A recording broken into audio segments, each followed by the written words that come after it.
Bonjour chers frères et sœurs dans le Seigneur, nous sommes aujourd'hui le mercredi 24 décembre 2025. Voici le texte pour cette pensée biblique quotidienne, Michée, chapitre 5. L'annonce du roi Messie. Voici le titre pour cette méditation. Dans toute l'histoire du peuple d'Israël, que ce soit avant sa division ou depuis l'existence du royaume du Nord et du royaume de Juda, ces rois n'ont généralement pas été de bons exemples. Beaucoup ont été idolâtres.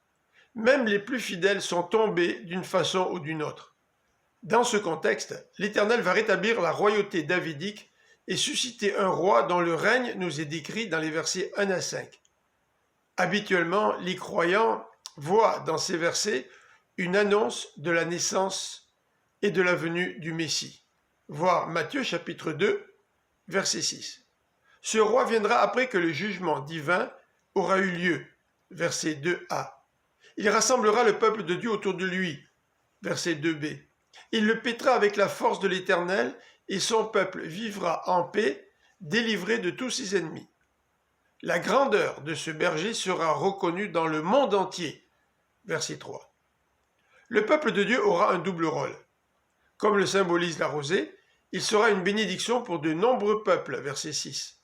Il exercera aussi le jugement sur les nations ennemies. Pour que ce roi règne, l'Éternel ôtera du milieu du peuple tout ce en quoi il se confiait. Il ne mettra plus sa confiance dans les chevaux de guerre, dans les chars et les forteresses.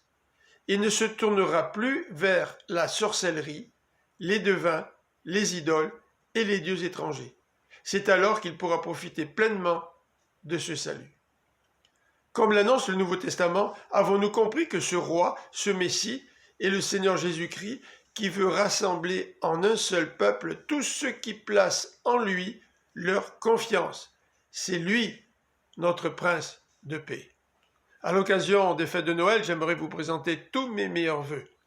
Que Dieu vous bénisse. Je vous donne rendez-vous le 26 décembre. À bientôt.